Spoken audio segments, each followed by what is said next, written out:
Welcome to the LumiCast, your premier gateway to the universe of limitless photo editing. Dive into the galaxy of Luminar software and the dynamic world of AI photo editing. Join us weekly for a burst of creativity and the drive to transform your photos with confidence and skill. Broadcasting directly from Clever Photographer headquarters, it's time to welcome your hosts, Jakub and Holly Linton. Hello everyone and welcome back to another episode of LumiCast, your favorite podcast where we're talking about Luminar Neo, photo editing and photography. Now, if you've never been here before, my name is Jakub. I'm a professional photographer based in West Sussex, England. And next to me, virtually, is my great friend, Holly Linton. Hello, Holly. How are you? Hi, Jakub. I'm doing well today. Thank you. Awesome. Now, in today's episode, we're going to talk about something a little bit different. We're going to talk about something that is very close to my heart. And that's how photography can literally transform your life.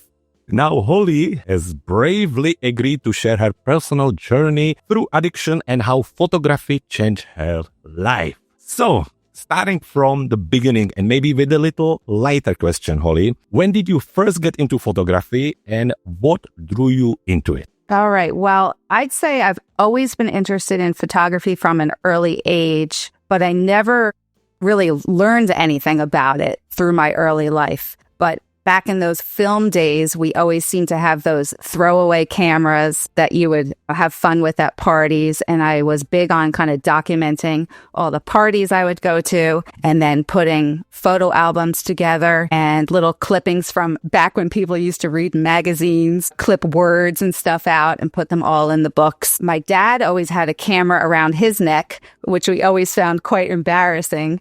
But I think there was probably a little bit of an influence now because he was always taking pictures. And then when I had kids, it was important for me to start documenting, taking cute pictures and stuff. So that was kind of a catalyst of getting a little bit more into taking pictures. But again, not really understanding or learning anything about the fundamentals. It was just, I guess, something just drew me into taking the pictures. And then when digital came out, I still never learned anything. I would read the manual, how to turn it on and stuff, but I didn't know anything about photography. So that's the beginnings of using a camera pretty much throughout my life, but never educating myself about what I was doing.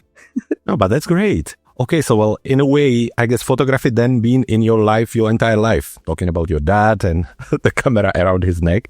I love the story because my dad was very much the same. And just like you, I also hated it when I was young because it was really embarrassing, as you say. Okay, well, moving on to the next question then and talking about a little bit of the heavier or more serious part and talking about the struggles with the alcohol and how photography first entered that part of your life. Okay. Well, I'll give you my drinking story in a nutshell, and I'll try to be as fast and condensed as I can. But basically, I started drinking alcohol at age 13, and we lived in a party town, a Jersey Shore summer town, where it just seemed to be the norm. Everybody was out partying.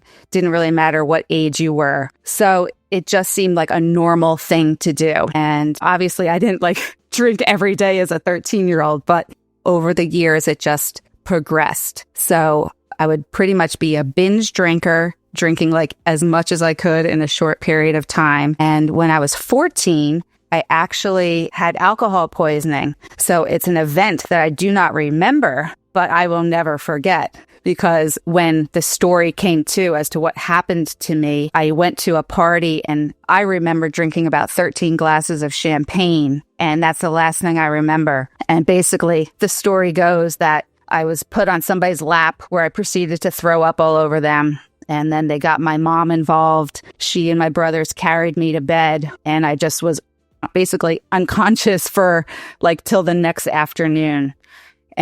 But there were no consequences. No, nothing happened as a result of that. I mean, I could have died. So that right there at age 14 was probably a big indicator, red flag. Hey, I think you might have a problem. So all throughout my youth was just basically partying and through college, same thing. I pretty much wasted my college education.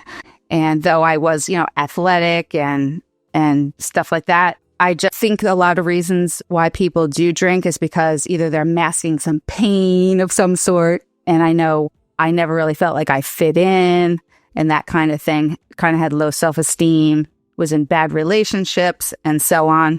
So you kind of use a substance to try to make yourself feel better. So as time went on, I worked in New York City for a while, for about 8 years, in the investment banking industry. And that's all about going out after work, going out for drinks. And then when I decided to have a family, I was able to, for like the 5 years that I was pregnant, having 4 kids, I realize now I think I might have also been addicted to being pregnant because that's the only time in my life that I feel like I got some kind of positive attention from people that I cared about. And then, so this is kind of really fast forwarding now, but my mom died when I was pregnant with my 4th child. And I knew this was going to be my last kid because I finally was like, this is enough children. So it was after that pregnancy, and once my daughter started sleeping through the night, I slowly started going back to my old drinking habits. And basically for 5.5 years, I drank every day and went through all these phases during those 5.5 years of like little voices in my head. Oh, you really should stop.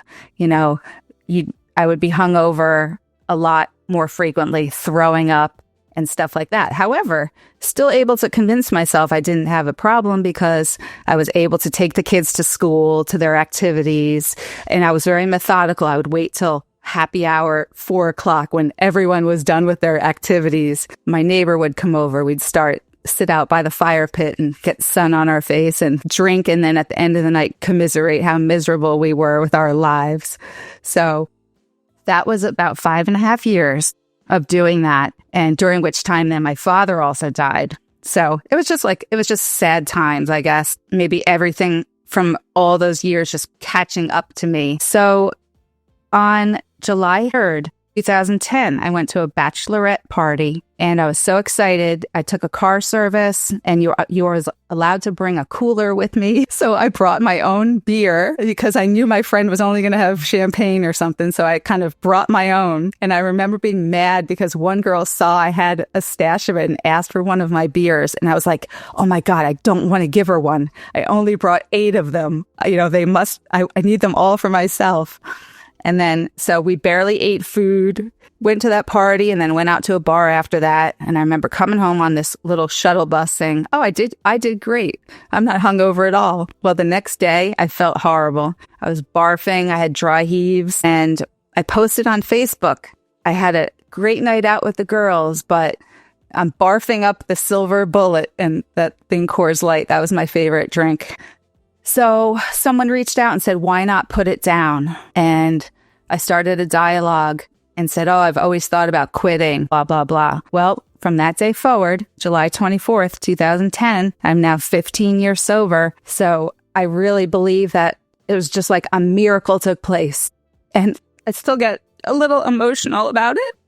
But really, it was like the start of a new life. So how does photography play into that? Well, throughout those previous years of children's sports and stuff, there was people in the community that would say, you really have a good eye for photography. And I would make little slideshows of my son's softball or baseball games and share them with the baseball parents. So there was or I'd start posting pictures on Facebook and people would say, oh, you have a good eye. So that's kind of what kind of got me back into photography. And I know we're going to talk about that probably in the next question. But basically, about a year into my sobriety, Santa Claus brought me my first DSLR. And after that, the story just gets better. So that's my drinking story in a nutshell. Oh, well done. Well, thank you for sharing that with us. Uh-huh. So you say that you start to take pictures of your kids, yep, and people like it, and then you share it online and people like it, which is obviously a great start because that's certain meaning to photography. I think that's really important. Mm-hmm. And building on that, so what was it about photography that gave you hope or helped you through the time? So you got your camera what was the following after? So you got your camera from Santa Claus, and that what follow after? Mm-hmm. Well, in the beginning of sobriety, it literally was like the fog lifted from my brain and I could see, it's like for the first time, and this is going to sound corny, but it's like, especially in the first few months, it's like I can hear the birds. I can see the sunrise. There's like beauty all around me in nature that I never actually like witnessed before. And so it really was like an awakening of some kind. I started by, back then it was still just like kind of a flip phone, and digital was really not quite out yet or not quite popular.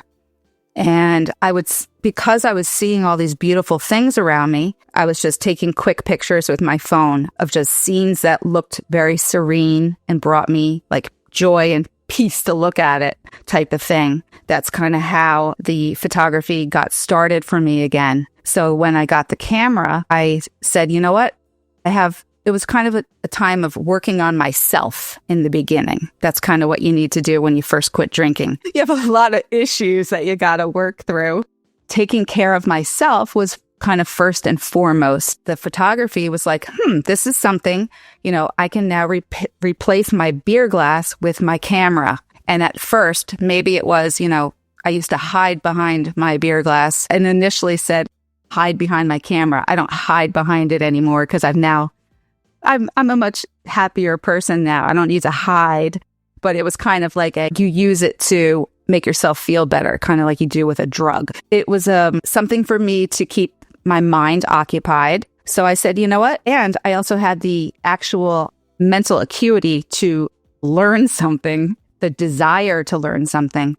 I had no desire while I was drinking to do anything but drink, pretty much. So the fact that I could and wanted to learn something was a good thing. So I started out by going to the local community college and doing an intro to photography class, learning how to use my camera. I got a bunch of the National Geographic intro to photography type of DVDs and watched all of those several times with Joel Sartori as the teacher in that video series, and just really dove into photography and learning all about it as much as I could. Then I did New York Institute of Photography course, professional photography course. So I was just kind of testing my skills, like, let's see how good I can get at doing this. And that's really, it keeps me so busy that, I'm at the point now, I have zero interest in drinking. I'm not afraid that if someone took my camera away, I couldn't head to the liquor store or anything.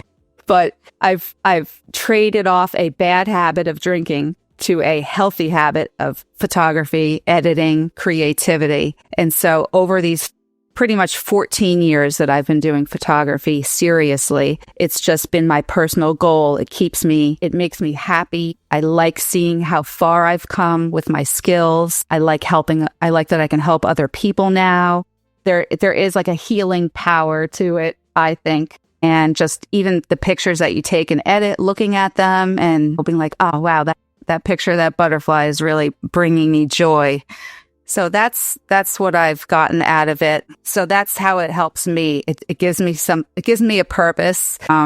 It's something to look forward to every day. Yeah, no, that definitely covered what I was looking for. Okay, well, we move forward because now we have the camera from Santa Claus and you're doing lots of stuff. And I was really interested if there was a certain point, like a breaking point, when the photography helped you, when things just started to turn for better. Mm-hmm. Yes, I would say that once I decided, I joined a photography club. I saw a little advertisement in the newspaper about photography club because as I was doing all this learning, I thought that might be a good thing to do, get involved with other photographers. So, and as I had said earlier, I was a bit of still shy.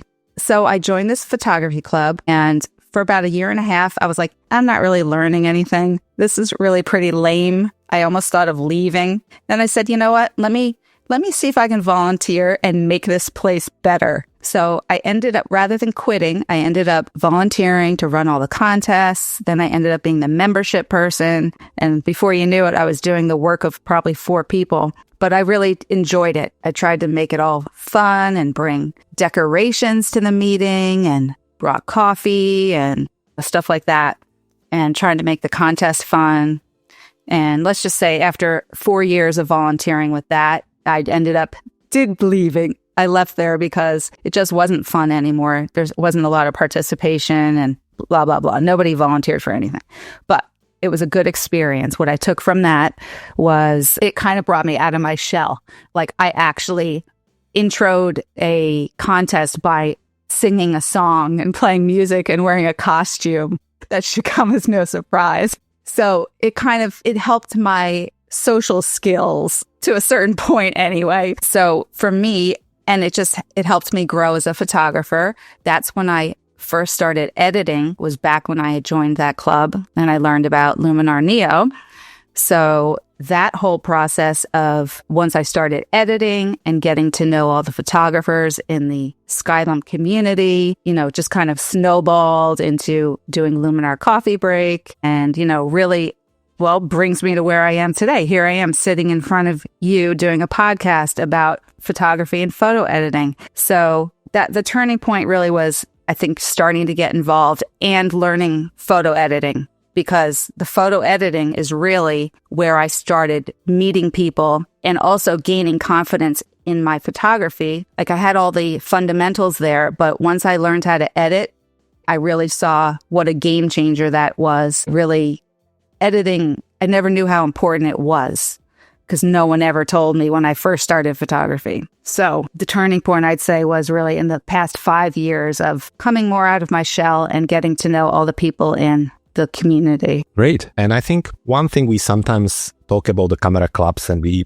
little bit belittle them or put them down because they are specific environments and specific communities. But as you mentioned, and I know for fact with my experience talking around different camera clubs, they are actually really important groups and communities that bring specific type of people together. And just because it may be not working for me or you, that type of community, when it's very organized and sometimes it feels a little bit old style in a way, I would say, they are still very, very important for many other people out there who otherwise maybe wouldn't be doing photography or wouldn't feel fulfilled, or people who just need to meet once a week and get together, So I'm glad that you mentioned it because I think they have a really important place in photography life for many people out there. So that's great to know. Now, just a quick check. So at this time, going to this camera club, you were still living in New Jersey, is that right? Mm-hmm. Yes. Okay, so we're going to move to that fact that you have moved a little bit later. So that was one thing. Second thing is, what about this song and costume? Is it recorded somewhere? No,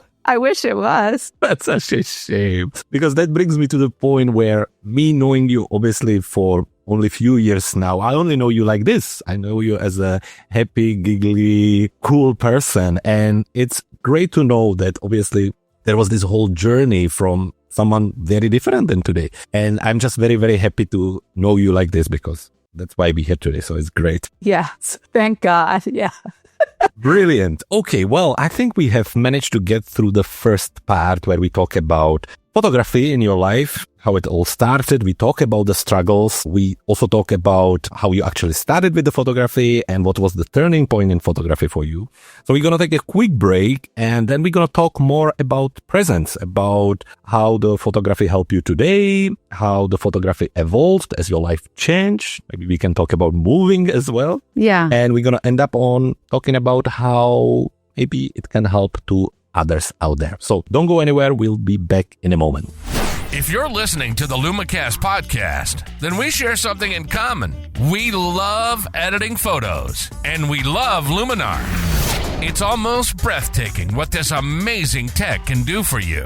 On our website, you'll find countless different things to help you be more creative than you ever thought imaginable. From our photo manipulation masterclass to our power bundle with 986 elements, our essential preset bundle, editing software and extensions to our tutorials. Harness the power at the website at www.cleverphotographer.com/Luminar. Again, that's cleverphotographer.com/Luminar. Now, back to LumiCast. And we are back for more talk about photography helping to change lives. Now, in my own experience, I know that photography helps people who have, for example, depressions or anxiety or also drugs addictions or even overweight. And today we talk about how the photography can help with alcohol addiction. So Holly is still with me here and she's ready for more of my questions. Now, Holly,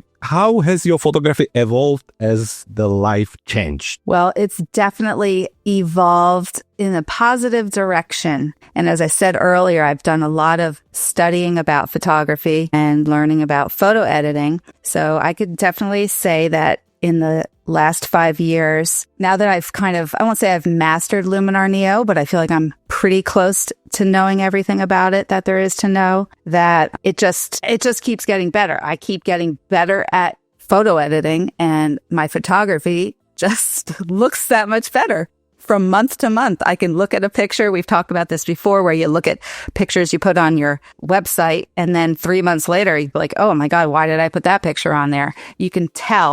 I can tell that I keep evolving and that my creativity is getting better. My skills are getting better. Learning how to use a lot of the tools in Luminar Neo better. And I would also say that, in the last few years, obviously I already said, like, meeting you, who would have thought you would have asked me to be co-host of your podcast. Thank you for asking me. But that to me shows that, you've seen me or my work or whatever.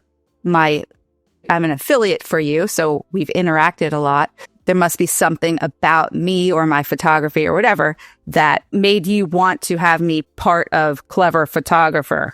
So, and also I was asked to be a guest speaker at an online conference this year. So I was flattered to be asked. And the fact that person, Hazel Meredith, saw something in me over the years of interacting with her on Facebook and being one of her customers, that she wanted me to be part of her conference. And I've just recently been asked to do a Lens Baby presentation for a New Jersey camera club. And it's not the camera club I was in, but a woman who was in that club is now in a different club. And she said she heard my name through the grapevine that I know a lot about Lens Baby. So I'm going to do that in October. So to me, that just shows growth. It does keep me motivated. So as far as how has my photography evolved, it just keeps getting better. But I also work on it regularly. I think that's important. If someone wants to get good at something, they obviously have to dedicate the time and attention to it. So I don't plan on ever stopping. And I've done all your master classes, which I'd like to redo those again. Maybe in the winter time is a good time to sit and focus on courses and stuff. Now, there's still a lot I want to learn, types of photography I haven't done. So I feel like photography there's always going to be something new to learn. Even you're never going to be a true expert. At least that's what I've come to know so far, because there's always one tidbit of information you can get out of a workshop, or, I don't know anything about focus stacking, for example. That's something I'd like to do one day. So I feel like it's just a hobby that's going to keep everyone busy and creative for their whole life. Well done on all these classes, the landscape conference. I know that it took a big part of you, but you really took it responsibly, and I'm sure it was great. And again, building on the fact where we started today, probably 20 minutes ago, talking about the initial struggles, to then coming all the way through where people asking you to come and talk to others, I think that's a great growth and great example on how when you dedicate your time and effort and energy to something, where it can lead. So that's great. Mm-hmm. Okay. Well, building on that, we need to talk about creativity, because for you, creativity is photography, obviously, but that creativity can be many things for others. And the interesting thing about how do you think it helps you with your well-being today? Do you have any examples of that? Well, it helps me with my well-being because I think it's a healthy choice to take pictures and edit. Definitely. It makes me smile. As I said earlier, like the pictures I take bring me joy. The act of getting out in nature I feel is very healing, especially, if I'm out in the woods or something and I'm like, wow, look at all these trees, or just being kind of mesmerized by the mountains. Now I have moved to Tennessee, so I do have a lot of different scenery here than I had in New Jersey. And just seeing, as we've talked about, my resident raccoon, and now there's wild turkeys that run around. There's like a family of like 7 deer that come into the lawn every day. And then my neighbor planted these flowers that have just tons of butterflies on them. So I've been enjoying that every day. So part of my well-being is to get out there in nature and take pictures. So the role that creativity plays in my well-being, well, it has to be a part of, almost like on my to-do list every day. Do something creative, take at least some pictures, or at least do one edit a day. One of my mottos is an edit a day keeps the doctor away, but you should probably still eat an apple just in case. Definitely.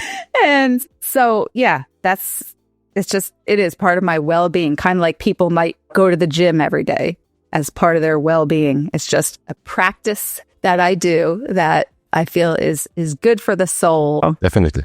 Well done. Yes, you're right. And I mean, talking about well-being, that's not necessarily just connected with alcohol or addiction. It's just in general with one thing. I think that's the most important, what you mentioned. It makes you happy. Yes. And that's really, really important, Mm-hmm. Well, that really rounds it up very nicely together. Look where we started and where we ending. So exciting. But still, if someone is listening who is struggling with anything we talk about today, maybe with addiction or life in general, what would your message be to them, and what would you like to share with them? I would say if anyone listening has ever questioned whether or not they've had a drinking problem or a drug problem or addiction of any kind, it's very likely that you do, because if you're wondering about it, it is probably true. And I'll share just a funny little thing, is that I used to actually do an online quiz. Do I have a drinking problem? I can't tell you how many times I took that quiz. I also would say that not until a person truly wants to improve their life will it actually happen. You can't do it for somebody else.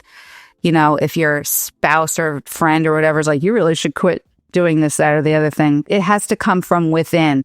And when it does finally come from within, I believe that everyone has the power to make that change and to quit whatever that habit is. And I would also say, don't be afraid to ask for help or seek help, because you're not alone. There's so many people out there. You'd be surprised. Even with like a sobriety conference I did recently, there was some statistic like 30% of alcoholics are doctors in the healthcare industry and lawyers, which is like kind of scary, because those are kind of people that we look to for, our health, So it's not the bum in the alley with the paper bag, drinking out of a paper bag. That's not, I think there's a stigma that's attached to alcoholism that is wrong or incorrect, inaccurate. And basically, I guess if the people who are listening are already photographers, I would say, if you have a drinking problem, imagine how great your photography is going to get if you quit drinking and clear your mind and really focus your attention on your creativity. I bet you'd be shocked. I bet you, as months pass by, what an improvement you'll see in your skills. And besides the fact, I know that if I was drinking, I would not even be able to take pictures. I wouldn't be able to drive anywhere to go take pictures. So for me, it's like it really has opened up a whole new world, because most anything that I do, I always kind of say to myself, if I was drinking, I wouldn't be able to do this right now. If I was still drinking, I wouldn't be able to do this podcast with you. I'd probably either would have thrown up already or had upset stomach. I wouldn't be able to wake up for just a 10 a.m. I wouldn't be coherent enough to be fully present. And I think that's what sobriety is for me, is just the ability to be fully present. It's your best chance at enjoying life. As hard as life is, you can really live your best life if you, have all your wits about you. That's what I would say. Great. That's a great ending. And just kind of rounding it all together and looking back at some work I done a couple of years ago about how photography can help people. I have some big words, but hopefully they will make sense for you out there to kind of give you an idea on what photography can help with.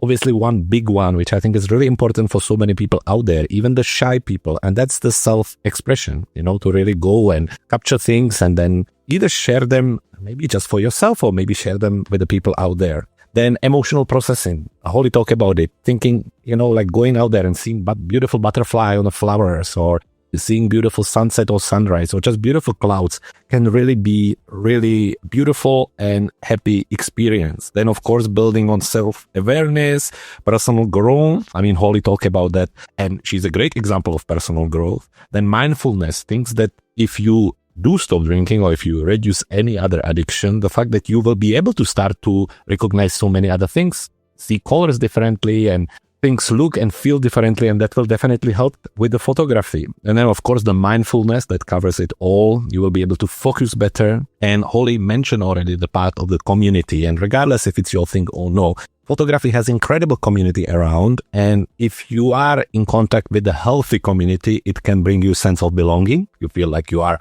part of something. If the community doesn't give you that, then you are in a wrong community, by the way. But in general, if it's a healthy community, that's what it should give you. It should also give you encouragement. It should help you. And that's a great thing. And to finish it off, most importantly, the sense of purpose, because by taking the pictures, by then do the edit, maybe every day one, or maybe every Saturday, when everyone goes sleep, you go to your computer and do the edits there. It just give you a purpose on keep moving forward. And once you start to edit pictures and you start to share them around and people tell you how beautiful they are, it really is feeling like no other. And for me personally, standing on a cliff when the sun is setting and I'm taking pictures of it, it's just incredible experience. And I think that photography can help to everyone. Is it a solution to everything? Definitely not, but it can be a tool and key that can add to the overall process. So this was amazing. I love today's episode. Holly, thank you one more time. You're welcome. I don't mind sharing my story. I hope even if it helps one person, then it's been useful. Definitely.